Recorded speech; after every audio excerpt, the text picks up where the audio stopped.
Olá, bem-vindos a mais um episódio do 193 BombaCast, o podcast da Fundação de Apoio ao Corpo de Bombeiros. Aqui você ouve sobre os bastidores do Corpo de Bombeiros, ouve muitas histórias e histórias como essa que ouviremos hoje, história de conhecimento.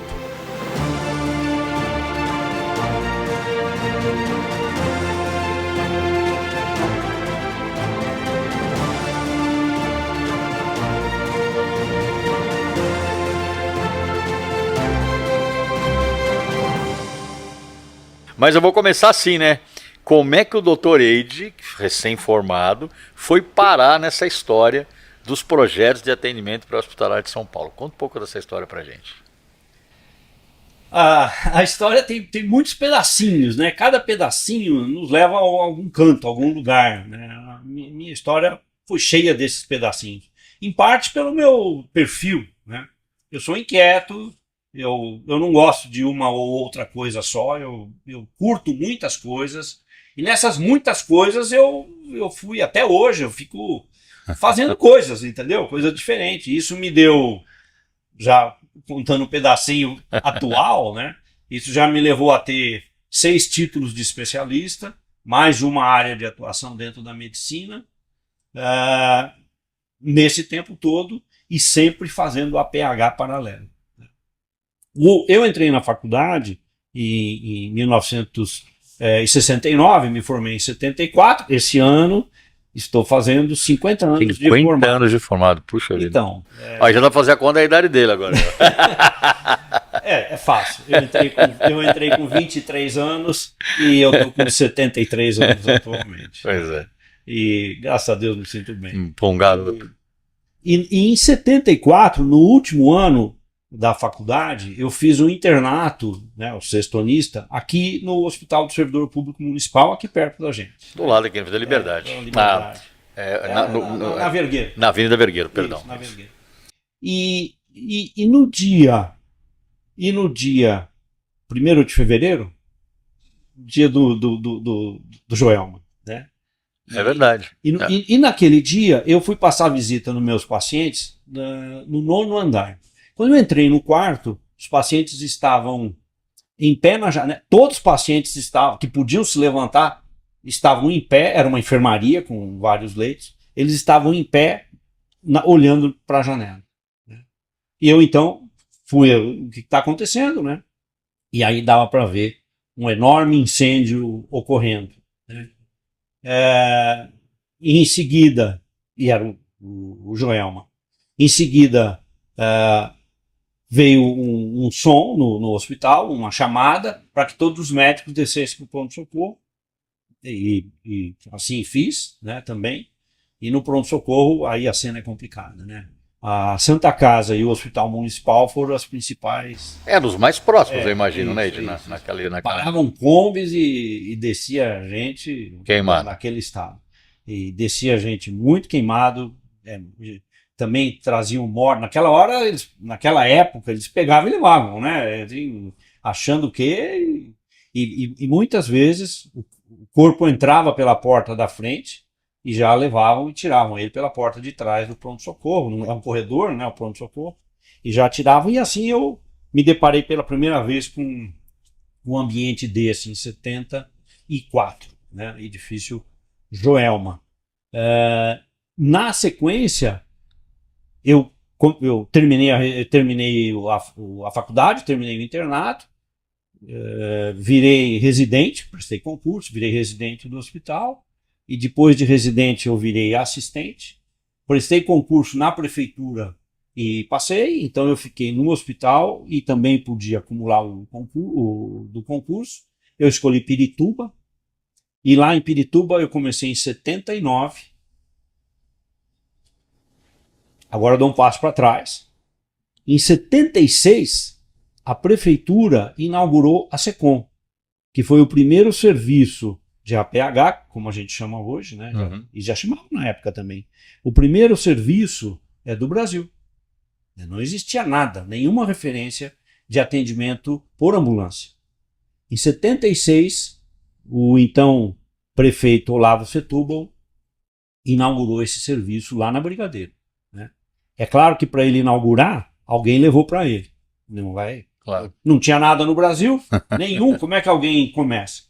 E aí, 2 médicos, 2 cirurgiões vasculares, 2 médicos, Berilo Langer e Paulo Kaufmann, trouxeram para o então secretário, Fernando Proença de Gouveia, uma coisa que estava acontecendo nos Estados Unidos e estava revolucionando o atendimento de urgência, que era o pré-hospitalar. Lá já tinha acontecido em 1968. E a guerra do Vietnã deu um grande impulso nisso aí. E já tinha acontecido lá a lei dos paramédicos, já tinha acabado de sair. Então ele conseguiu convencer o secretário, que convenceu o prefeito, e eles montaram. Então o povo chamava, discava, era número normal, o 192 veio surgir depois. Então era um número normal e chamava. E em 76 foi inaugurado o primeiro serviço de ambulância para atender urgência. Em 81, publicado no Diário Oficial, no dia 13 de março de 81, publicado no Diário Oficial, o regulamento do Sistema de Atendimento Pré-Hospitalar da Prefeitura, com esse nome, pré-hospitalar. Escrito no Diário Oficial, em 81, tá lá. Com todas o que deveria ser feito. Tinha que atender, tinha que fazer acontecer. E a lista dos materiais das ambulâncias. E o pessoal que atendia eram profissionais de enfermagem, aqui na prefeitura. Então esse primeiro serviço estruturado. E começou a crescer rapidamente. Em 81, agora eu lá em Pirituba. Né? Então 76 começou e foi crescendo. Né? Pelas mãos, Berilo Langer e Paulo Kaufmann cuidando desse assunto. O material publicado no Diário Oficial leva 3 assinaturas. Berilo Langer, Paulo Kaufmann e a enfermeira Maria Única Alcolar. O Berilo e o Paulo eram médicos, né, como eu falei. E isso. Então, em 81, eu chefiava o pronto-socorro de Pirituba. No servidor municipal eu era dermatologista. E lá em Pirituba eu chefiava o pronto-socorro. Né? E eu sempre fiz emergência, fiz urgência, né? Também. Paralelo eu fazia urgência. E aí um dia me chamaram, em 81, para me informar, como chefe do pronto-socorro, e os outros meus colegas chefes de pronto-socorro também, de que o serviço de ambulância era prioritário. Porque o profissional de enfermagem que saía na ambulância, ele era funcionário do hospital. Ele ainda não existia funcionário. Ou seja, a ambulância que fazia o atendimento, ela era ligada a um hospital e ela atendia e levava para esse hospital, era assim que funcionava? Sim, por acaso, né? Não, porque a enfermeira estava lá no hospital, né? Ela era selecionada previamente, era treinada a usar aquele material, como a gente faz hoje, né? Eles eram treinados, tal. É claro que nós estamos falando claro, conceito da época, entendeu? E materiais da época. Isso, lógico. Agora, também respondendo a umas brincadeiras aí que muitos colegas fazem, não, isso não era, né? Eu estou dizendo assim, quando você nasce, você tem uma data. À medida que você cresce, você vai mudando. Você é outro. Você se aperfeiçoa. Claro. Você faz faculdade. Claro. Mesmo que você mude o seu nome, a sua data de nascimento não mudou. Então, o APH da cidade de São Paulo, que veio sofrendo mudanças, incluindo mudanças de nome, final da década de 80, ele mudou para APH 192, e em 2003 mudou para SAMU. Mas falar que o serviço da prefeitura nasceu em 2003, não é justo. Mas, Vitor, olha, uma das primeiras coisas que eu me lembro da minha carreira no metrô, assim que eu me formei no CBO, tal, eu vim aqui para a zona centro de São Paulo, mas muito rapidamente eu me lembro do capitão da época me chamar e falar assim, olha, você tem que planejar junto lá com o metrô um treinamento simulado na estação de trem acho que foi na Vila Mariana e na São Bento. Né? Como assim? Não sabia nem o que o cara estava falando. E o metrô também, a gente estava naquela fase de se conhecer e aquilo foi assim ao longo do tempo um negócio fantástico. Quanta troca de experiência, de a gente entender onde é que tá, como é que funcionava tudo aquilo, se houvesse uma emergência no metrô, onde pode ir, onde não pode ir, negócio da linha viva, como é que desliga, como é que liga, como é que apaga incêndio, e assim, foram anos, né, todo o meu período de tenente, capitão.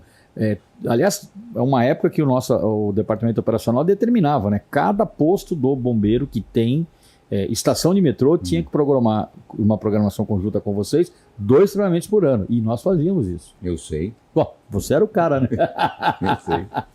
Mas foi uma parceria. Ela ainda existe e ela é muito importante. Uma parceria fantástica. Por quê? Porque vocês conhecem como a gente trabalha e principalmente a gente conhece como vocês trabalham. Tanto numa situação de anormalidade quanto numa situação de normalidade.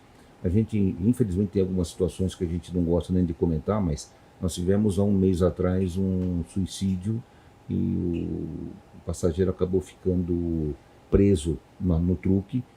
Quem a gente chamou? Chama o Corpo de Bombeiros. O teu time foi lá e teve uma atuação maravilhosa. Rapidamente conseguiu resolver o problema. Ou seja, vocês ajudam a gente em todas as situações. Essa parceria é muito importante para nós. E a gente fez uma parceria também, olhando esse lado humano, que eu achei fantástica, né? Eu tenho filme, aliás, vamos colocar na edição, porque eu acho que eu tenho isso aí, se não tiver eu peço pro Milton, né? O metrô tem a banda do metrô, né? Que, aliás, é fantástica, né? Sensacional. E nós fizemos, acho que 2 vezes já, né? Já. A banda do metrô, tocando com a banda da Escola Superior de Bombeiros, na Estação Sé, né? E foi um tremendo de um Nossa, sucesso. Foi maravilhoso. Parou, mesmo, foi numa sexta-feira, né? Sexta-feira, Fizemos, estávamos juntos lá. Estávamos juntos lá. Nossa, maravilhoso. A gente teve um retorno tão positivo. Eu imagino que encheu de gente, ele foi um negócio maluco. Maluco. A gente recebe, olha, ficamos por alguns meses recebendo feedback positivo sobre essa ação. Pra você ter uma ideia, no mínimo uns 3, 4 meses, no mínimo isso, a gente ainda recebia, puxa, parabéns, maravilhoso. Pô, precisamos repetir de novo. Precisamos repetir, coronel. Precisamos repetir. Fantástico. Escolha a data. A gente fez, acho que foi na semana do bombeiro, salvo engano, né? Foi em julho nós fizemos, né? Foi na semana do bombeiro. Por que a gente não faz de novo agora? Vamos falar com o comandante bombeiro assiste a gente, tá? Já tô falando, o Milton tá lançando o desafio da gente fazer o concerto de novo aí, ó. Comandante, por favor.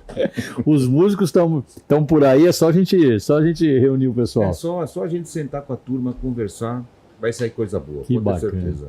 Milton, a gente tem esse lado, né, da interatividade, né? Eu percebo que o metrô, não só o bombeiro, mas ele tem um mapa, né, de stakeholders que abarca muita gente, claro. Porque, veja, estamos falando do número absurdo de usuários, estamos falando os impactos que o metrô pode ou não provocar, até mesmo principalmente econômicos, né? Então, hoje o metrô, ele expandiu, né? Hoje a parte, faz parte do complexo do metrô, a parte comercial, shopping, uma série de coisas, né? Fala um pouco sobre essa expansão que o metrô sofreu ao longo dos anos aí. Coronel, é um ponto muito importante, sabe por quê? A gente sempre trabalhou como... Eu tenho uma estação de metrô onde eu só tenho passageiro circulando e tudo mais. A gente começou a perceber que o nosso passageiro, ele clamava por alguns serviços, tá? Então ele ia para casa, ele demorava muito tempo para chegar em casa, ele queria aproveitar, passar num lugar e comprar um panetone comprar um panetone. Por exemplo, eu estou dizendo isso porque aqui em São Bento a gente tem uma loja de panetone, não importa agora a marca.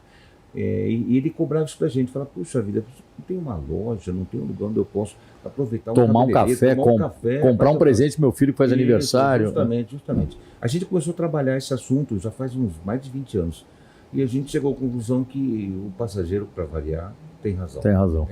Então a gente começou a trabalhar esse assunto. O primeiro ponto que a gente trabalhou foi o Shopping Santa Cruz, se eu não estou enganado. A gente tinha lojinhas instaladas nas estações, mas a gente cedeu o terreno de um estacionamento que nós tínhamos, o Shopping Santa Cruz ergueu o shopping em cima da estação do metrô e hoje está totalmente integrado. Então, e é uma coisa, eu frequento lá de vez em quando, né? É sempre cheio. Sempre cheio.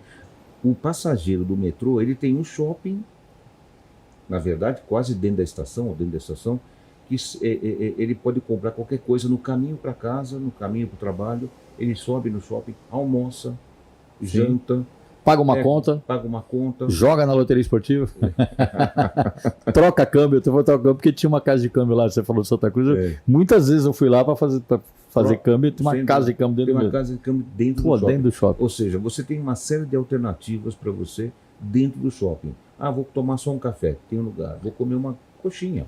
E isso hoje está em várias estações. Várias estações. Eu tenho em Tucuruvi, tenho em Santa Cruz, eu tenho em Itaquera, tenho em Tatuapé. O Tatuapé é lá da minha região onde eu moro, né? Que é um shopping também que vive cheio. É impressionante. Você sabe que o shopping em Itaquera é o segundo maior faturamento de shopping do Brasil. É só mesmo? perde para o Center Norte.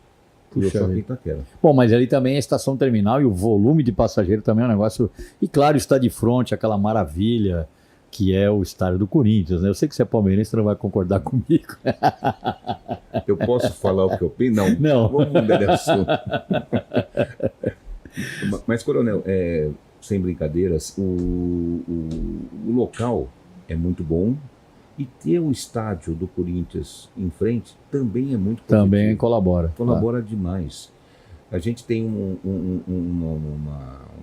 uma parceria muito grande, principalmente com o Palmeiras, o estádio do Palmeiras de Barra Funda. Você tinha que falar do Palmeiras, né? Lógico. E com o Corinthians, no estádio do Corinthians também lá em Itaquera. Por quê? A gente faz parceria com um esquema de horário, sim, a gente nunca deixa o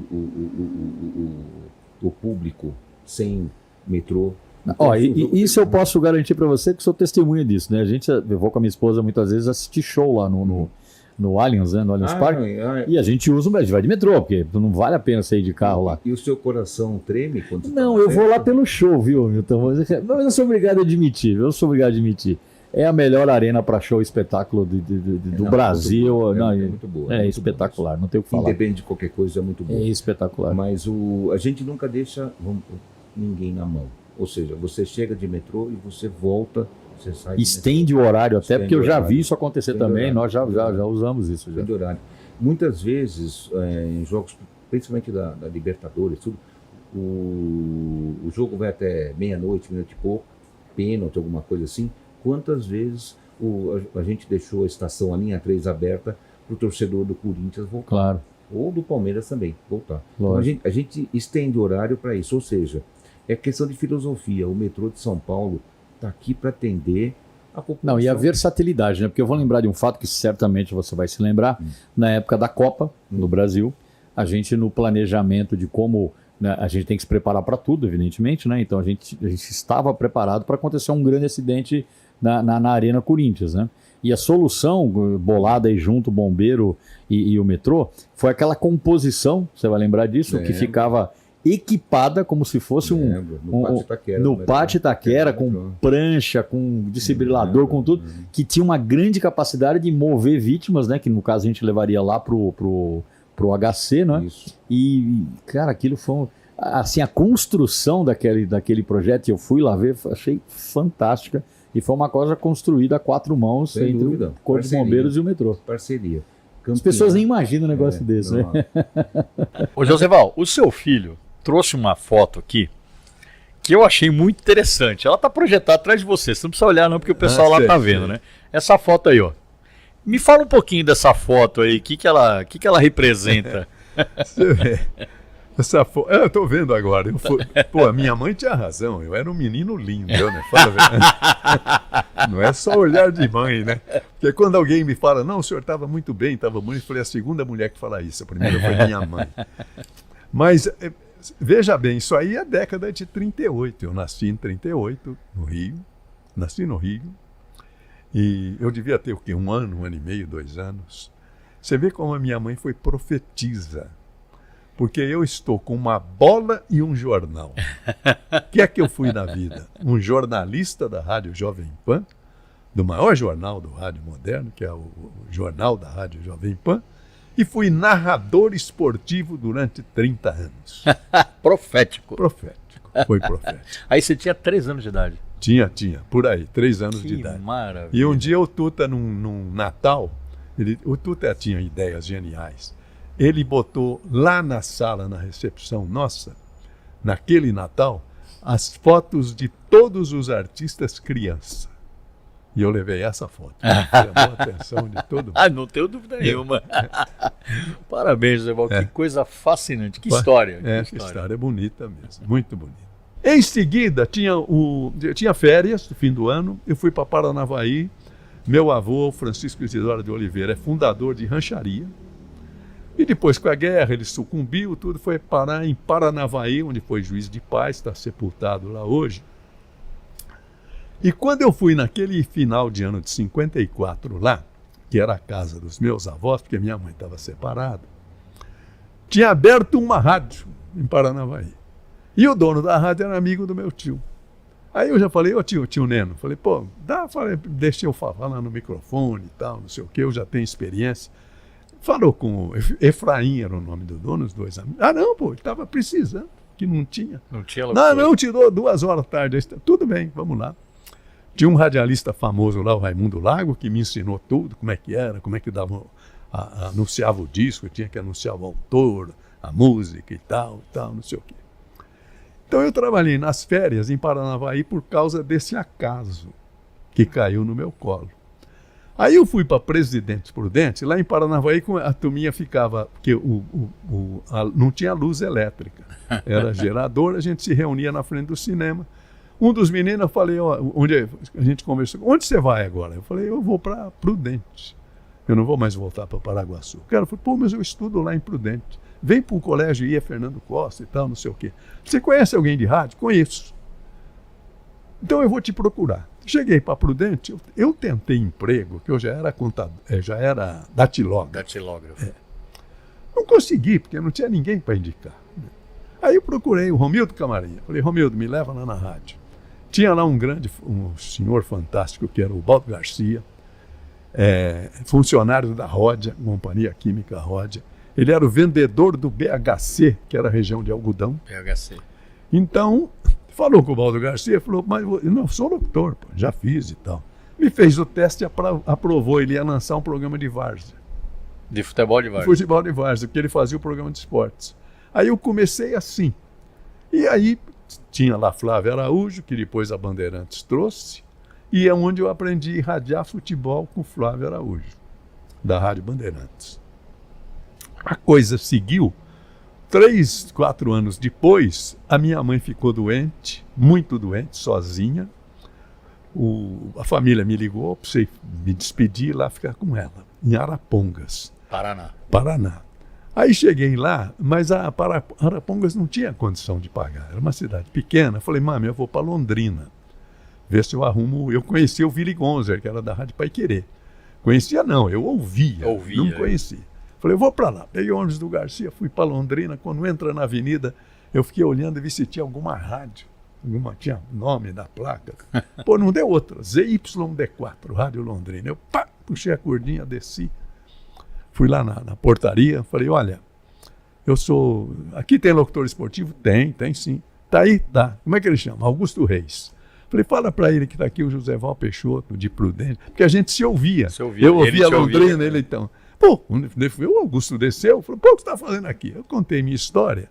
Falei, olha, Augusto, eu vim, na verdade, aqui para pedir o endereço da Paiquerê.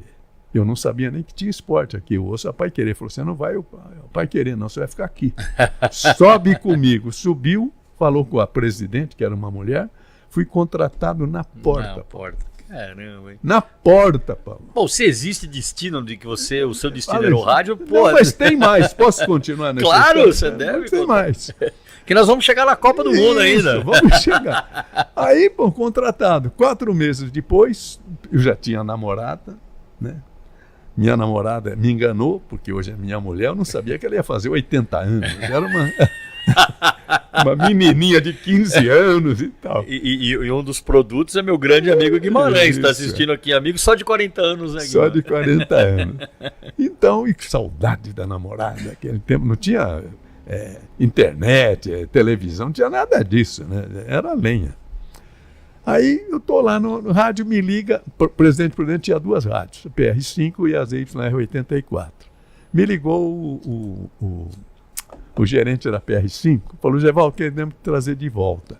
Falei, mas o Zé de Alencar era um grande narrador que era da PR5.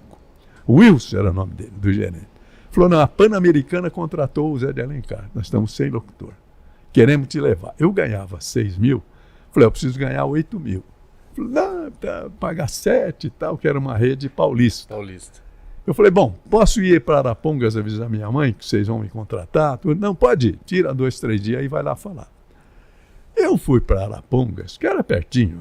São Paulo, Sorocaba, 100 quilômetros. Cheguei lá, quando eu falei para minha mãe que eu tinha esse convite, mentira, você quer me abandonar, aquelas coisas demais. Não sei o que, namorada e tal. Ela tá falando isso. Você não acredita. Eu vi pela janela de casa passar um loiro que eu conhecia, era meu amigo, era o Adelmo Vanali, gerente da outra rádio. Falei, o senhor está falando isso? Aquele loiro que está passando ali deve estar vindo atrás de mim, porque o que ele veio fazer aqui? Não deu outra. Tocou a campainha. Ele entrou, tocou a campainha, pô, Zé Val, o Adelmo e tal. Eu falei, o que houve, Adelmo? A Bandeirantes contratou o Flávio Araújo. Prudente está sem locutor, eu vim te buscar. Que é a rádio que eu trabalhava. Pô, aí eu já falei, ó, eu pedi 9 mil. Que ele já deu uma aumentada na proposta. Não, isso você acerta com o doutor Hélio. Eu vim te buscar. Vamos lá, vamos para o aeroporto. Falei, como aeroporto? Pô? Não, eu vim de avião te buscar, o avião está te esperando. Pô. Pavão, eu não tinha 20 anos. Pô. Caramba. Não tinha. O cara foi me buscar de avião. E eu fui para o avião. Até Prudente. Até Prudente, 40 minutos de voo. Evidente que fiz o acerto, tudo, fiquei lá. Chegou 4 anos depois, no fim do ano, existia no interior a final do Campeonato do Interior, que era narrada pelo Edson Leite. Você conhece, sim, um dos maiores narradores do futebol, do rádio brasileiro. Ele irradiava a final. Aquele ano a final, era mês de dezembro, novembro, foi Corinthians de Prudente e o Bragantino. E o Edson foi lá irradiar. Aí eu estou na rádio, me liga o Edson, que eu não conhecia, conheci pela voz. Sim. Por que tá falando? O Edson, sim e tal, aquele vozeirão dele. Falei, ô Edson, pô, o que tá vendo? Não, eu vim irradiar a final aqui, mas estou com um problema de cabine. Pô, acabou seu problema, deixa, se nós não achar uma, você usa a minha, né? Lógico. Né? Não ia deixar a Bandeirante sem cabine. Não, mas eu sou amigo do presidente do Corinthians, que é o doutor, esqueci o nome dele agora, já falo com ele agora. Falei, resolvi o problema. Quando eu acabei de resolver, ele ligou de volta. Falou, Zé Val, tô indo aí na rádio. Onde é a rádio? É tal lugar. Não, onde é? Tal. Tudo, 2, 3 quarteirões daqui. O hotel que ele estava era pertinho. Falei, Edson, não precisa, fica descansando. Tô indo aí. Foi para a rádio. Aí eu recebi, falei, olha, tá resolvido, já falei com o presidente do Corinthians, nós já vamos falar com o seu técnico, acertar tudo, não sei o quê. Ele falou, você que é o quê aqui? Eu sou narrador esportivo. Eu vou narrar também. Ele falou, olha, o dia que você que for para São Paulo, precisar de mim, você me procura, muito obrigado e tal. Eu falei, Edson, não estou querendo aproveitar a oportunidade. Mas eu já terminei o colegial, eu estou encerrando a minha vida aqui, estou indo para São Paulo, que eu quero fazer a faculdade de Direito. Ele falou, você tem uma gravação aí? Eu falei, tenho sim. Chamei o técnico, rodou, ele falou, está contratado pela Bandeirantes. Caramba. Foi assim. Vim para cá e depois que eu estava aqui um tempo, né, fiz as aberturas do Edson, do Pedro, não sei o quê. Aí o Orlando Duarte, Darcy Reis, Braga Júnior, Cláudio Karsug, formaram uma equipe, me chamaram para ir para Record, porque o Orlando era amigo do Paulinho de Carvalho. Eles assistiam às lutas do Éder Joffre no Ibirapuera. E as lutas de boxe, que os dois gostavam. Sim. Então o Orlando nos levou para a Rádio Record. E foram quantos anos? Porque aí nós já estamos falando de Record e, consequentemente... Está falando de 66 agora. 66. Vai entrar na favela para atender uma parada e um cara que já tá morto, tá azul já lá dentro. Ó, você deixou minha mãe morrer, como aconteceu comigo. Eu tive que sair correndo de favela já. E os caras armados correndo atrás de mim. É muita emoção, né, Vazetão? Caramba.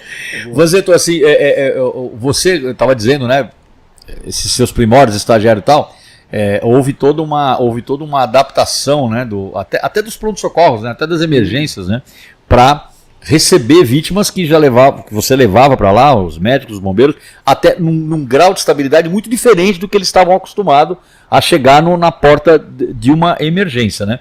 Você teve essa percepção dos dois lados? Você conseguiu enxergar isso? Marrom, eu vou te falar uma coisa. Quando eu entrei no grau, o serviço de pré-hospitalar era muito mal visto pelos outros médicos.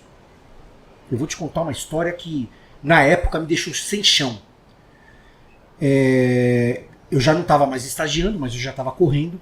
Então, pra você ter ideia, como médico do pré-hospitalar, ele era mal visto. Ele era mal visto pelo seguinte: é um médico que se formou, ele não teve competência para se instalar dentro de um hospital, ocupar um espaço dentro de um hospital, ele foi remover vítima na rua. Ok? Era isso. Tô te falando porque eu vivi isso. Sentiu isso? Eu tive um caso de uma senhora que foi atropelada ali perto aqui na Moca. Eu levei ela pro Tatuapé. Uma senhora atropelada, gravíssima. Entubamos a mulher, uma senhora, entubei, medicação. Quase essa mulher parou. Eu lembro perfeitamente da situação porque me marcou muito esse dia. E eu levei pro Tatuapé. Nós entramos no Tatuapé com a vítima, ela estava na sala de emergência, eu dei de cara com uma menina que se formou comigo. A menina, quando me viu de macacão, ela fez assim. Quem é esse cara? Vanzeto? Que é isso? Eu olhei pra cara dela e fiz, o quê? Eu falei, cara, você é médico. Você tá de mecânico. Ai, meu Deus. Eu falei, não, eu trabalho no SAMU. SAMU? O que é isso? Meu, você tem competência pra fazer o que você faz. Cara, eu perdi o chão na época. Eu imagino. Eu falei, cara, será que eu tô errado, no caminho errado da minha vida, né? Aí não tava. E aí o que aconteceu? O pré-hospitalar, chegando à sua pergunta, o pré-hospitalar foi se adaptando de uma tal forma que ele evoluiu tanto que o intra-hospitalar já não acompanhava mais. Não acompanhava mais. Então você chegava muitas vezes, aconteceu comigo várias vezes, de eu chegar com equipamento dentro do hospital, que o cara olhava pra mim e falava assim, cara, o que é isso? Isso aqui é um oxímetro de dedo. Que na época era uma tremenda novidade. Né? Pô, vocês estão com o Propac, que é um monitor multifuncional? Cara, vocês estão com respirador portátil? Pô, vocês têm bomba de infusão? Porra, caraca.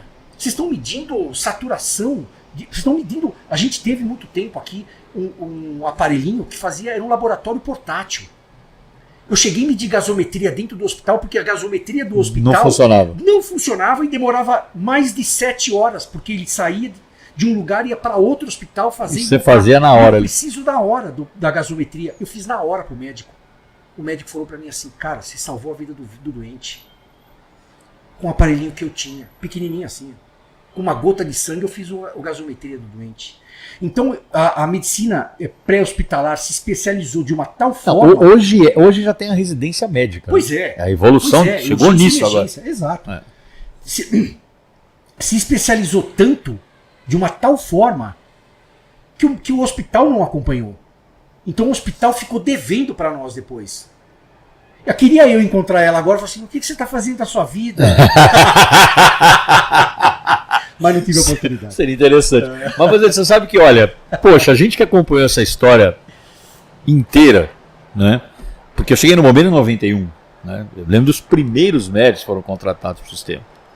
Júnior. Até hoje, o Honório. Até hoje, o Honório, a Júnia.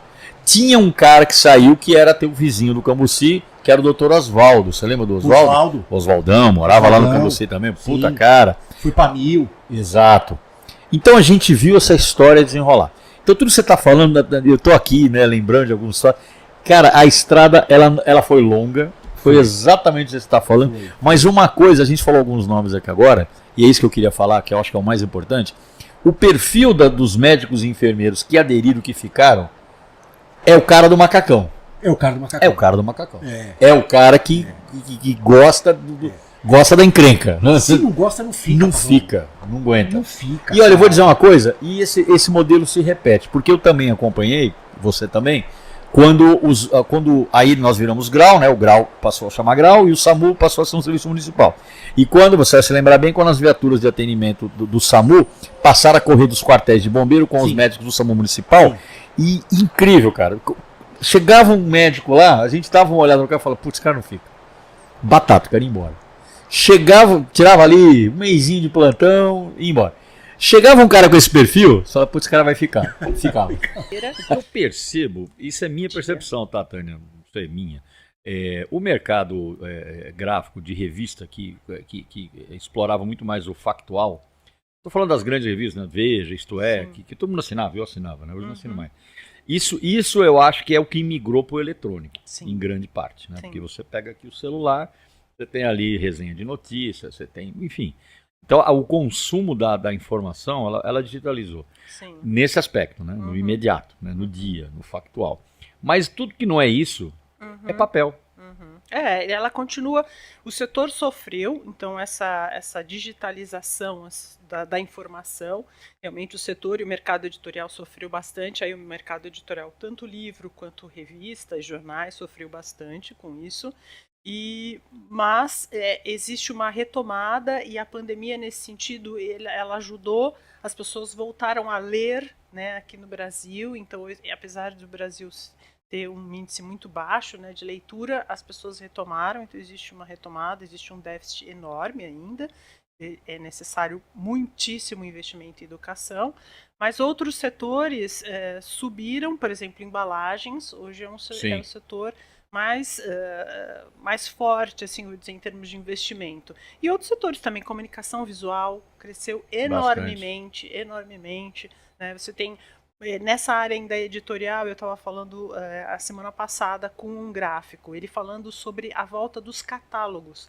Catálogos mesmo de Catálogo de papel mesmo. Sim, catálogos impressos de coleções, catálogos do mercado de construção civil, moda. O álbum de figurinha. Nossa, álbum de figurinha. Aí a gente vai para uma praia que é um fenômeno inexplicável. Absoluto. Meu sobrinho ficou louco com esse último aí, na última Copa, enquanto eu não preenchi o álbum dele, uma coisa... É verdade, aí já é um fenômeno incrível. Mas eu estava falando dos catálogos, você vê que coisa curiosa, Pavão.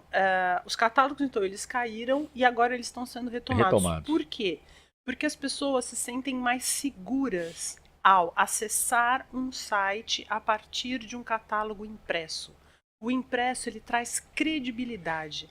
Aquilo que às vezes você vai comprar uma coisa na internet, todo mundo já passou por isso, você fica, meu Deus, deixa eu entrar no Reclame Aqui, deixa eu ver se é verdade ou se é mentira.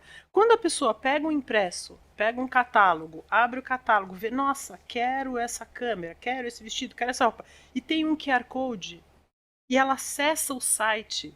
Isso foi a inovação, né? Aí ela acessa, ela se sente muito mais segura de fazer isso, de fazer aquela compra, porque ela parte de um impresso que tem colado nele, efetivamente, a credibilidade. Então, eu estava conversando com esse gráfico, esse empresário do setor, ele estava falando, Tânia, as pessoas estão retomando, eu estou imprimindo muito catálogo. Então, você vê como as coisas giram, né? Como as coisas cíclicas, giram, né? totalmente cíclicas, e como hoje existe, por exemplo, aí em função de sustentabilidade, e aí defendendo a parte do papel, você tem, por exemplo, o movimento de paperização da embalagem. Então as pessoas querem voltar ao papel para e preocupadas com as questões de sustentabilidade. E não só papel, né? Embalagem em todos os suportes. Mas você vê que interessante a volta das pessoas, né? Eu acho o seguinte, tudo que é novidade, ela tem assim o apelo, ela tem a coisa bacana. E o brasileiro é muito disso. Eu acho todo mundo. Muito essa linha. Mas vai chegando num ponto que o cara fala, pô, mas, né? Eu vou dar um exemplo pra você, fora do contexto que a gente está falando. Não quero fazer propaganda, né? Mas os aparelhos inteligentes, né? Que hoje, né? Tem um que é da Apple, eu já falei também. Mas enfim, o que o cara comanda tudo por voz na casa. Eu empolguei nessa história aí, né? Tipo, acender a luz, apagar a luz, ligar a televisão, ligar a condição, só que é o seguinte, você anda menos. Olha só. Entendeu? Olha, eu nunca tinha nem pensado nisso. Isso leva ao sedentarismo. vai chegar um momento, eu tenho certeza que vai cair a ficha das pessoas. Falar, pô, mas eu tô engordando, eu não tô andando, eu não levanto pra pagar, pra mexer naquele interruptor ali. Vai haver uma volta, eu acho natural isso verdade, daí. É verdade, verdade. E isso está acontecendo já. Então, a volta... Então, as livrarias... Hoje eu estava vendo no Estadão, no jornal Estado de São Paulo, uma nova livraria sendo aberta. E a proposta é o quê? Tirar as crianças, tirar os jovens um pouco das telas. Claro, das telas. Respiro das telas. Então, com todas as consequências que isso está trazendo em termos inclusive, de malefícios à saúde. Sim. Coluna cervical, a posição, o olho, né? Enfim, é natural. Eu acho que a Suécia foi por isso daí, né? Como você falou. Sim, exemplo de desenvolvimento cognitivo. Tem inúmeras pesquisas saindo falando justamente sobre isso. E não só a leitura. Você escrever, a criança escrever no Não tem mais caderno. letra cursiva. Pode ver, ninguém mais faz letra cursiva. Então, isso está sendo retomado, reavaliado, repensado, e eu acho que, Pavão, como você falou, as coisas caminham juntas. Né? Então, eu acho que o exemplo do catálogo é um exemplo muito interessante, porque você parte do papel para um site. Então, sabe, as coisas caminham juntas. É muito interessante ver isso. E a gente espera agora nessa feira que vai acontecer na Alemanha, que é a Drupa, soluções dos fornecedores para agilizar isso, agilizar todo esse processo, para tornar os impressos ainda mais interessantes. Claro. Do lado tátil, sabe? O cheiro da tinta. agregar tudo isso ao universo gráfico. Então, eu sou uma pessoa muito curiosa, eu acho que a curiosidade me levou ao jornalismo, então eu gosto muito de entender o porquê das coisas e o porquê da máquina, e essa coisa toda, então eu acho que isso me ajuda bastante. E migrar, sabe, entre os setores. Então, ao longo da minha carreira, eu fiz revista, eu fiz house org, eu fiz assessoria de imprensa, eu fiz várias coisas. Então, você agregando, sabe, construindo, aumentando seu repertório, construindo esse conhecimento, é uma das coisas mais legais, assim, eu acho fantástico, não tenho dúvida nenhuma. E eu tô pronta aqui, a gente está começando, como você falou, uma nova edição da Pois é, estamos revista. começando um novo desafio, edição de revista dos 10 anos da Fundação. 10 anos, vamos contar essa história, que é uma história muito, muito interessante, essa iniciativa, né, da criação da entidade e toda a colaboração que ela vem fazendo e a interação com a comunidade. Eu acho isso muito legal, sabe? Essa interação. Então, você fez a propaganda agora, né, do café, que está aqui pertinho, que está aqui no centro. Então, essa interação com a comunidade é uma coisa muito legal, né? Porque as pessoas se envolvem, se interessam. E o Corpo de Bombeiros é isso, né? O Corpo de Bombeiros, pelo menos para mim, assim, é esse lado humano, tão, sabe, tão... E é curioso, uma das coisas que ficou na minha memória, a gente andando lá por Santos, quando eu fui para lá, para participar do seminário, o pessoal, sabe, os bombeiros que estavam ao meu lado, então se eu estava do lado daqui, coisa mínima, você estava do lado daqui da calçada, não, vem para cá, não, faz aqui, sabe, o cuidado com a pessoa, sabe, o cuidado, a atenção. Isso é fascinante. Mas você sabe que o bombeiro faz isso sem pensar, viu, Tânia? Você percebeu isso, né? Claro, eu acho que... Não existe uma orientação, claro, né? Ele tem técnicas, ele preserva, mas esse lado humano do bombeiro é uma coisa que eu acho que passa por osmose, não existe uma coisa formal nisso, né? Uhum. Qualquer jovem, até hoje, que entra aqui na carreira, ele vai, pelo próprio meio, né? Pela convivência com os mais antigos, né? Ele vai ficando uma pessoa assim. Foi só o bug do bombeiro, né? Aconteceu depois só dessa, em todas as outras oportunidades de tentativa, até a gente desiste, né? Putz, não acredito que a gente vai ficar a vida inteira nessa situação, mas um dia, quem sabe, né? Não, mas é uma... Enfim... É aquilo lá, se coloca na balança, né, a tradição, a história, né, os valores, a identidade institucional, tudo, e do outro lado o profissional, a atividade, a finalidade, e aí as coisas, enfim, há momentos e momentos na história, né? Na maior parte dos corpos de bombeiro, o lado da especialidade, do profissional, da finalidade prevaleceu, e hoje são instituições independentes, né? Aqui no estado de São Paulo, que é um estado que tem muita história, né? Está pesando há bastante tempo e continua pesando a história, os valores, enfim. É algo que a história está aí para ser contada, né? Um dia, quem sabe, dia. né? Mas a história foi assim. E nessa situação também, quando eu não fui da primeira turma, né, de engenheiros, né? Nós três somos engenheiros da Universidade de Guarulhos, né? Sim. E nós fizemos juntos. Nós fizemos juntos. Nossa.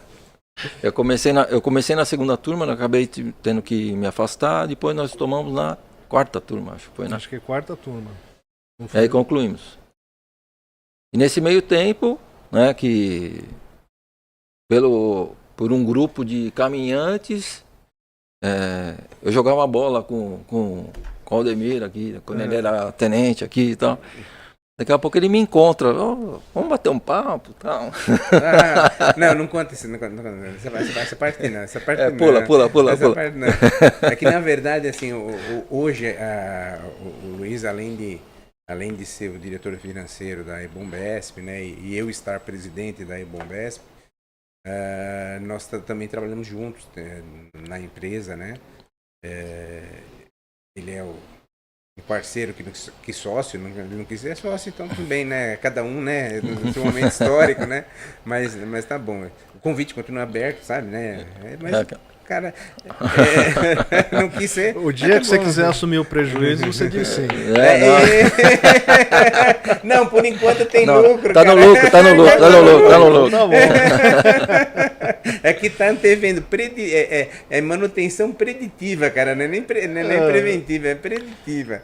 Ai. Então, mas olha, só para resgatar aqui a nossa conversa, quer dizer, hoje a Fundação de Apoio ao Corpo de Bombeiros faz 11 anos. Sim. E a Ebombesp está fazendo 7 anos. 7 anos. 7 anos. Desde 2017 nós estamos nessa lida. Quando a Ebombesp foi criada, nós já tínhamos várias turmas de bombeiros e engenheiros. Sim, né? sim. Então, a nossa foi a quarta, a gente se formou em 2011, foi isso? 2011. Ainda teve mais algumas depois dessa. Sim, né? na UNG, houveram algumas na UNG, depois teve algumas na Uniban, não foi? Uniban, teve no... Na Unicid, Unixul. Agora... Atualmente é o INBEC. Atualmente é o INBEC que abraçou essa ideia de formar engenheiros com base na formação de aproveitando o nosso currículo anterior, da academia e do CBO. Isso é muito interessante. Às vezes, para quem não é do ramo, né? Acha estranho, fala, esse é um bocado de besteira, Deus do céu. É uma coisa muito. Por falar em besteira, deixa eu entender direito, esse boneco aqui que você tem aqui, ele foi baseado numa atividade real ou é um boneco que está jogando beisebol? Deixa eu colocar aqui. Esse aqui? Parece que ele tá jogando beisebol, cara. É posição típica de beisebol. É mesmo, eu não jogo beisebol. Não, eu conheço essa machadada tá estranha. Tá estranha, a machadada tá estranha. Se ele for realmente usar esse machado mais de uma vez, ele vai se cansar bem rápido, não né? Vai conseguir. Mas a posição é bonita, né? É bonita. O escultor foi bem. Bom, pessoal, tá muito boa a nossa conversa, mas vamos esquentar um pouco. Melhor, né? Vamos tomar um café? Pessoal, a gente está aqui oferecendo para os nossos convidados um café do Café dos Heróis, o Bomba Café, que fica aqui na Anita Garibaldi 25, e é um café de encontro dos veteranos do Corpo de Bombeiros. Um café que é totalmente temático, com memorabilias do Corpo de Bombeiros, com itens dos próprios bombeiros, inclusive o meu capacete, que uma vez eu caí, gente, e caí de uma altura de uns 3 metros mais ou menos. E o que salvou a minha vida foi um capacete. Tá rachado. Ele tá lá embaixo. É um dos lustres do Bomba Café. Verdade, gente. Você lembra disso, Luiz? Atividades, né? Eu lembro do fato, né? Eu não cheguei a acompanhar assim. Mas então, pessoal, venha conhecer o Bomba Café, traga seus familiares, seus amigos. É um lugar muito agradável, né? Os nossos convidados vão dar a nota aqui. Eu não sei se o café é tão bom assim. Todo mundo fala que é bom. Raiz. Raiz, café raiz. Vai açúcar? Não. Então tá bom, pessoal. Venha então com seus amigos, com seus familiares. Conheça o Bomba Café. Passe no primeiro andar, nós temos a loja do bombeiro, com vários itens de bombeiro, como esse daqui, por exemplo, né? É um item bem interessante. Você sabe que você está falando aí de estúdio de TV, né? Eu acho que você sabe disso, né? Eu era muito pequeno, mas eu me lembro, né? Estúdio de TV tem histórico de incêndio. Tem. Né? Você sabe disso, né? Teve a TV Excelsior, né? A TV Excelsior até fechou por causa do incêndio que teve. Teve o famoso incêndio da Record. A Globo também já teve. Acho que toda grande emissora já teve episódio de incêndio, né? Então, realmente, o trabalho do bombeiro em estúdio, né? É um trabalho realmente que requer muita atenção, né, Prado? Tem. É muita parte elétrica. Né? Antes de eu acompanhar gravações nos estúdios, eu ficava no galpão da cenografia. Lá parecia um barril de pólvora, assim. Não sei se você viu, né? Pegou agora recente, né? O acervo, boa parte do acervo da uma produtora de cinema que tava até fazendo uma exposição aqui no Rio de Janeiro. Pegou fogo aí, tem alguns dias, acho que não tem um mês ainda, né? Eu acompanhei. Você acompanhou, né? Então tinha que estar ali, né? Equipamento, bombeiro. Assim, num estúdio de TV, trabalho quantos bombeiros normalmente? Lá, na época, era um bombeiro por plantão. Um bombeiro por plantão. E acompanhava tudo que tivesse acompanhava tudo. Então, uma hora eu estava no estúdio, daqui a pouco chamavam para algum depósito, né, no galpão lá da cenografia, que daí tinha a parte de transporte, a parte ativa da emissora.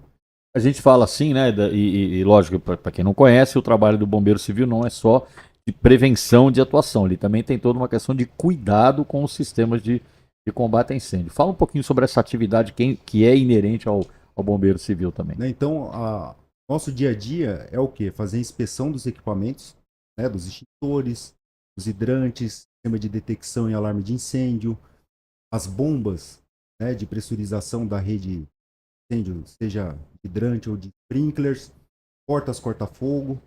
Então, isso é uma atividade diária, rotineira, né? Verificar a validade do equipamento, as condições de operação, né, funcionalidade do material. E numa hora que for necessário utilizar, ele está pronto emprego ali para ser usado. E como é que funciona a interação do bombeiro civil com a brigada do lugar onde você está trabalhando? Lá a gente faz o encontro da brigada, né? Então todo mês a gente marca, faz um bate-papo, né? Reforça as orientações de segurança, né, dos procedimentos de segurança da instituição, conta sobre algum evento que teve, o que deu certo, o que poderia ser feito para evitar talvez um dano colateral, e a gente controla o dimensionamento da brigada. Detecção do crachá de identificação, coletes, né, que a gente tem. A parte de formação e requalificação também, não?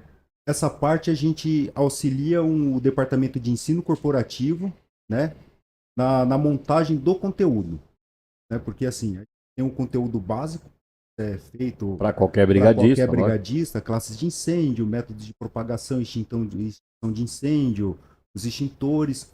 Só que lá a gente inclui dentro desse conteúdo os nossos procedimentos de emergência, né? Aí cada empresa tem o seu processo, né? O ramal de emergência, né? A forma de comunicação do brigadista com a instituição para informar sobre a ocorrência que está acontecendo. Entendi. Bom, você está falando um pouco aí, eu estou entendendo que isso também tem muito a ver com hoje, né, a instituição que você está, que é uma grande instituição hospitalar.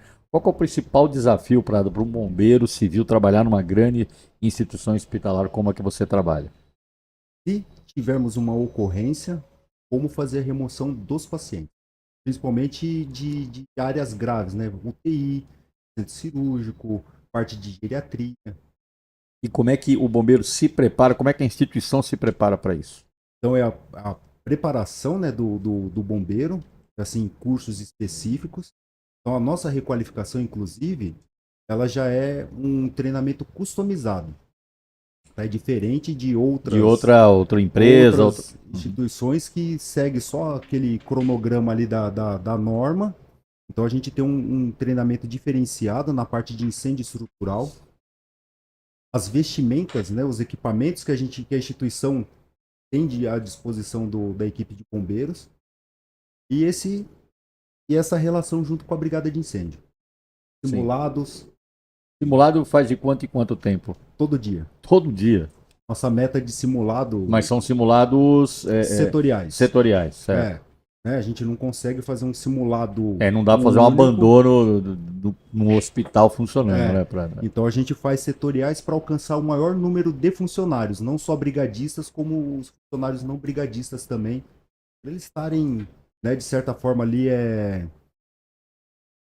entendendo o nosso fluxo, o que fazer numa situação de emergência, né? Como auxiliar, né, no início de uma ocorrência até a chegada do bombeiro, até a chegada de um brigadista e assumir literalmente. Qualquer ocorrência que acontecer dentro do hospitalar, ela é uma ocorrência com grande potencial de gravidade, né? Sim. Então, claro que a gente entende o porquê de tudo isso que você está falando, porque na eclosão de um incidente, de um acidente um pouco mais grave, até o bombeiro chegar, vai decorrer um tempo e você tem ali já de cara pessoas que estão em condições críticas e que demandam um atendimento imediato, não é isso? Uma honra poder estar aqui com vocês, poder estar neste local, na Fundabom, uma entidade a qual eu respeito muito e também representa uma entidade a qual eu tenho uma afinidade muito grande, que é o Corpo de Bombeiros do Estado de São Paulo. Muito bom. Bom, o Dove, né, eu falei grande parceiro, porque nós vamos falar sobre isso durante o nosso bate-papo, né, dos simulares de integração das forças de segurança que o Dove promove lá no hospital há 9 anos já, né, Dove? 9 anos. Há 9 anos, mas e muitas coisas. Mas eu falei que é um desafio, né, porque o desafio que o Dove tem é ser superintendente de segurança do maior hospital da América Latina. Privado. Privado da América Latina. Como é esse desafio, Dove? É um desafio grande, mas é uma coisa que me move, porque eu sou movido a desafios. Eu gosto muito de estar me desafiando, eu gosto muito de tentar cumprir com os desafios que me são impostos, que eu me imponho, e ter uma equipe a qual eu possa contar, uma equipe a qual possa estar junto comigo e engajada na obtenção desses objetivos que são dados, seja pelo hospital, seja pelo dia a dia, pelos nossos clientes internos e pelos clientes externos. Ser o responsável pela segurança patrimonial da Sociedade Beneficente Israelita Brasileira Albert Einstein, né, que é a SBBI, é um desafio, como foi dito por você, muito bem colocado, mas também é uma satisfação, é um prazer poder estar fazendo parte disso e com a equipe que eu tenho hoje lá. Vamos falar um pouquinho, porque os números lá são realmente números que impressionam. Não vamos falar todos, né? Mas alguns números, só para quem não conhece, ter uma ideia ali da melhor dimensão desse desafio que você tem lá. Nós temos assim, a unidade principal nossa é a unidade do Morumbi, que tem em torno de 225 mil metros quadrados construídos, então só por si já é um número muito grande. Temos hoje mais de 22 mil colaboradores. A circulação de pessoas somente na unidade Morumbi, no ano passado, bateu os 8 milhões de pessoas. 8 milhões de pessoas. 8 milhões de pessoas. Então, é um hospital bastante grande. Sem falar, obviamente, na preocupação que o hospital tem, não tão somente com a segurança patrimonial, que engloba, obviamente, os bombeiros, mas também na parte de segurança do paciente, né? Que nos acaba conferindo a 28ª posição como o melhor hospital do mundo. Negócio impressionante, né, Dove? 28ª posição no mundo. Né? No mundo. E os critérios de avaliação levam muito em conta o que você está falando, que é o critério de segurança. Né? Segurança, exato. E para isso existem várias acreditações a qual nós participamos e procuramos estar sempre renovando as acreditações. Passamos agora mais uma vez pela JCI, conhecida como JCI, mas é a Joint Commission International, uma acreditação americana, na qual o Einstein tem o orgulho de ser a primeira instituição fora dos Estados Unidos a receber esse tipo de acreditação. Ou seja, se existe hoje uma JCI de International, ela existe porque o Einstein foi atrás e o Einstein conseguiu se capacitar e almejar esta acreditação. E fomos a primeira instituição fora, então já existe a JCI, a partir daí várias outras instituições foram em busca da qualidade na segurança e no atendimento ao paciente. E isso, para chegar nisso, né, para chegar nessa acreditação, é um caminho longo, né? É um caminho longo, um caminho de perseverança. Obviamente que não foi fácil no início.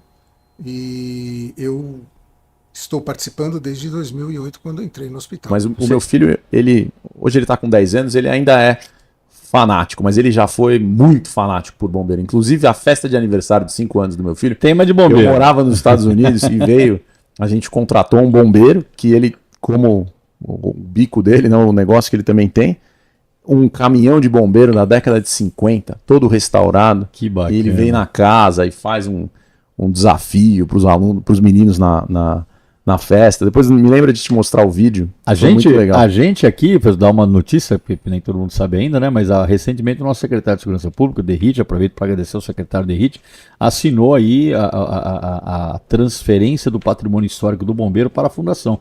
Então as viaturas históricas do bombeiro hoje estão sobre a tutela da Fundabom, né? Então temos planos para isso também, viu, professor? Que legal, muito bacana. Isso é incrível, né? E manter essa vontade, esse amor das crianças pelo que vocês fazem é super importante. E tem cada viatura, tem aqui umas miniaturas, né? Mas eu lembro quando teve a feira. Como é o nome da feira que foi? A FISP. Teve o Senabom, né? Funcionou o Senabom na FISP do ano passado. Né? Isso. Ano retrasado, perdão. Ano retrasado aqui em São Paulo. Aqui em São Paulo. E tinha eu fiquei... Fire Show FISP. Fiquei ali horas olhando cada uma das viaturas, uma mais linda que a outra. É muito bacana. Eu vou dizer uma coisa, professor, esse impacto que a formação dos engenheiros bombeiros tem, e claro que eu não estou falando nenhuma novidade, o professor deve saber disso, na qualidade técnica do nosso trabalho, né? Porque a gente sempre teve oficiais e praças que faziam engenharia, mas não era uma massa considerável, né? Hoje a gente tem um corpo de técnicos do bombeiro, engenheiros, né? Que foram formados através de faculdades que tiveram um modelo parecido ao do ENIAC no passado, que hoje chegou no ENIAC. Então, em última análise, o que eu quero dizer com tudo isso é que estrategicamente a gente ter profissionais, oficiais e praças cada vez mais com o conhecimento da área de engenharia civil, da engenharia contra incêndio, nos dá um corpo, né, nos dá uma força, né, bastante grande, até porque nós escrevemos norma e nós fiscalizamos, né? Então o trabalho de formação e de fomento da cultura e do ensino nessa área é fundamental. Então eu torço muito que o ENIAC continue fazendo isso, né? Tem essa bandeira, esse ideal que eu achei muito bacana a sua história, né? Que você contou aí.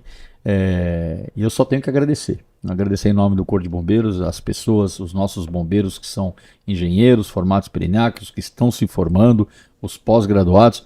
Muito obrigado. E eu deixo aqui esse espaço para o senhor falar o que o senhor quiser. Pô, obrigado. Em primeiro lugar, quem ganha com a parceria é todo mundo. A sociedade civil, é o bombeiro, é a corporação, é o ENIAC e é inclusive o colega de turma do bombeiro. Porque a competência que o bombeiro traz e o conhecimento e a história e a norma que o bombeiro traz para a sala de aula, como a gente estava falando no começo da conversa, o aluno que sabe mais do que o professor em alguns casos, tenho certeza que em tudo que é assunto relacionado à segurança contra incêndio, o bombeiro traz muito para a sala de aula. Então, é uma parceria que é um ganha, né? Que é como a educação tem que funcionar. É um transformador de vidas e é um transformador da sociedade, então eu entendo que a gente vai conseguir fazer isso junto. Obrigado pelo convite, uma honra estar com vocês. Só mais uma historinha antes da gente acabar. Claro, claro. Que você já me contou aqui em off, mas eu vou pedir para contar, para o pessoal tem que saber. Conta a história da formatura. Foi a primeira formatura? Primeira turma. A primeira turma. O que você aprontou lá, professor? Primeira turma, duas coisas, né? Antes da cerimônia iniciar, a gente canta o hino nacional. E cantar hino nacional com bombeiro, meu amigo, tem poucas coisas que me emocionam tanto, né? Eu acho engraçado, quando eu morei nos Estados Unidos, quando um americano canta o hino, passa caça. Você vai no jogo de futebol, passa caça, é um espetáculo, passa não sei o quê, solta fogo. E aqui no Brasil, às vezes a gente não tem isso, né? Você vai no jogo de futebol, a torcida continua cantando. Você fala, peraí, vamos cantar o hino aqui, gente. E quando a gente está numa cerimônia, em algum tipo de evento com os bombeiros, com militares em geral, é uma energia maravilhosa, né? Então, toda a cerimônia de colação de grau tem o hino nacional, e quando começou a tocar o hino nacional, o Cris estava lá, vai lembrar, o auditório veio abaixo, assim, né? Não só os alunos, as famílias dos alunos, e aí os professores que estávamos ali na banca também, entramos no espírito, foi uma coisa que deixou a energia da colação de grau lá em cima. E eu já tinha planejado de fazer uma pequena homenagem, peguei uma colinha aqui do podcast, ainda de como ele era algum tempo atrás, né? Quando o Palumbo apresentava. E fiz a abertura da cerimônia de colação de grau como se fosse uma ocorrência, né? Então, coloquei um pouco da leitura como o Palumbo fazia aqui no no podcast, na abertura da cerimônia. Foi muito legal, porque os alunos, né, se emocionaram bastante, foi muito bacana. E a colação de grau que eu tenho mais prazer de estar, a gente faz centenas de cerimônias por ano, mas a de bombeiro esse ano, infelizmente, eu não consegui participar, mas é uma coisa assim, fora de série. Sensacional. A gente diz o seguinte, quem interage com o bombeiro acaba virando um pouco bombeiro também, né? E a missão do bombeiro é salvar vidas. A gente existe para isso, né? E todo mundo que colabora de alguma forma para isso, direto ou indiretamente, ajuda a salvar vidas também. Então, sinta-se também muito orgulhoso, você, a sua equipe, todo o ENIAC, porque vocês estão ajudando também a salvar vidas. Quando um bombeiro, ele analisa um projeto, ele elabora uma norma, ele tem um olhar técnico que ele aprendeu, ele está salvando vida. E vocês estão colaborando com isso. Parabéns. Bom, porque eu vou aproveitar também e falar, o senhor como deputado estadual teve aí uma relevância muito grande para nós bombeiros, né? E eu, sem dar spoiler, eu vou pedir para que o senhor fale um pouco sobre isso. Olha, eu tenho o bombeiro em grande apreço. Sempre tive. Admiro demais o trabalho. Eu sou patrulheiro. Vou falar para você do amor que eu tenho pela rota, pela força tática, pelo tático móvel que eu fiz, pela rádio patrulha, para mim, a espinha dorsal da polícia. Eu ficava... Pode falar pela vida. Pode falar o que o senhor quiser. Vou diminuir. Eu ficava pé da vida. Eu ficava pé da vida. Quando ficava uma pessoa falar qual a melhor coisa que tem na polícia. Puto com isso. Ó, o quê? A melhor coisa que tem na polícia militar é a rádio patrulha. É o soldado, o homem e a mulher que estão lá na frente sozinho, trocando tiro tal, para resolver o problema. Quem valoriza a rádio patrulha? Realmente, para mim, o bombeiro está assim, é um supra-sumo. E eu entendo que o bombeiro não é polícia militar. Polícia militar é uma coisa e bombeiro é outra. São situações totalmente distintas. Aliás, no mundo todo é assim. Aliás, no Brasil todo é assim. Só Paulo que não é. E eu comecei a me invocar com isso. Eu já estava invocado na polícia. Porque da vida de ouvir isso. E quando eu saí deputado, eu falei, o papo da emancipação do bombeiro é uma coisa que vem há muitos anos, salvo engano, desde 1947. É, a história antiga. A primeira possibilidade de emancipação. 47 para 2004, quantos anos aí? Mais de 80 anos. Quase 80 anos. E eu falei, por que não fazer uma PEC do meio? Aí eu entrei em contato com alguns oficiais do bombeiro na época, que muito me auxiliaram, que até anotei o nome aqui. O Coronel Duarte, o Coronel Aurélio, Bertolini e o Danúbio. Amigos de tempo de academia, somos contemporâneos de academia, oficiais expoentes no bombeiro. Disse principalmente o Aurélio, poxa, eu quero fazer uma PEC, a emancipação. Que nós vamos... O PM fez, o bombeiro fez. E o que eu conheço do bombeiro, nada. Eu admiro o bombeiro, gosto de ver o caminhão, gosto de ver os caras em combate e tal, como todo civil gosta. Mas a parte legislativa eu não conheço nada. Então quem tem que fazer isso? O bombeiro. Eles prepararam um arrazoado muito bom, fizeram essa PEC para mim. Confesso, só assinei. Não tem que ter vergonha de falar. É uma coisa muito bem construída mesmo. É prático. Claro. É prático. Eu não vou querer falar, não, eu sou o ferradão, eu fiz tudo sozinho. Negativo. Eu só assinei. E levamos isso, fizemos a PEC 09 de 2015. Trabalhamos essa PEC. Levamos, trabalhamos, as assinaturas, 33 deputados, eu consegui quase 60. Todos os deputados eram unânimes, né? Quando eu explicava, não, vai acabar com o bombeiro, não, nós vamos fazer uma nova organização. Todos os deputados, Pavão, foram unânimes em ação. Passou os 4 anos, não conseguimos colocar para votar, porque a resistência do governo é muito. Em 2019, o que acontece? Uma PEC, quando acaba aquele mandato, ela é arquivada automaticamente. Em 2009 fiz uma nova PEC 15 de 2019. Na mesmo sentido, fizemos algumas alterações. Trabalhei, na época o Dória foi eleito governador. Levamos para o Dória com esse grupo de oficiais, Aurélio, Danúbio e nessa época o comandante já era o Eduardo, né? Já era o Eduardo. É. E nós fomos falar com o governador, apresentamos a PEC para o governador. Ele foi super favorável, falou que ia nos ajudar. Mas, infelizmente, o Dória pisou na bola com todo mundo. Não só pisou na bola com a gente, bola com todo mundo. Muito comigo, porque eu trabalhei muito pelo governo. Acabei numa situação difícil. Quando ele jogou tudo no lixo, acabou jogando a gente também. Quem estava com ele acabou indo. Ficou muito ruim pra gente. Trabalha pelo Estado de São Paulo. Trabalha por um governador A, B ou C. Trabalhamos pelo bem do Estado, pelo bem da polícia. Esse assunto até hoje é recorrente. E conversei inclusive, com secretário Derrito sobre isso. Eu sou super favorável a emancipação do outra. Fico muito à vontade para falar nisso. Eu não tenho ligação nenhuma com bombeiro, é uma irmandade da Polícia Militar. Mas eu nunca fui bombeiro, nunca trabalhei. Falar que eu nunca tive ligação, quando eu estava no PROAR, matado uns caras como capitão, os caras me mandaram pro PROAR, eu fui fazer o curso de resgate e salvamento no primeiro GBS. Era o padrão isso aí, é verdade. Aliás, Eu me lembro disso, eu tava lá. E tem salvamento em altura no GAT, os dois cursos que eu tenho no bombeiro. Então a minha única ligação com o bombeiro é essa, mas eu não morro de amores pelo bombeiro, não, ele está fazendo isso porque ele é apaixonado pelo bombeiro, não, ele está fazendo isso porque ele é corporativista. Ao contrário, estou fazendo isso porque é uma necessidade. O corpo de bombeiros, preso à Polícia Militar, ele perde muito. Ele perde orçamento, ele perde em adestramento. Ah, mas poderia ser melhor adestrar no exterior, porque quando você tem um comandante do Corpo de Bombeiros subordinado ao comandante da Polícia Militar, é uma pessoa maravilhosa, hiper capaz, mas com 1000 atribuições, é lógico que ele não vai se preocupar só com o bombeiro. Agora, se eu tenho um comandante de um Corpo de Bombeiros Militar do Estado de São Paulo, ele vai se dedicar única e exclusivamente àquele bombeiro. Então, quem ganha com isso? O bombeiro? Não. Quem ganha é a população. Vai ganhar é a população, não é corporativismo.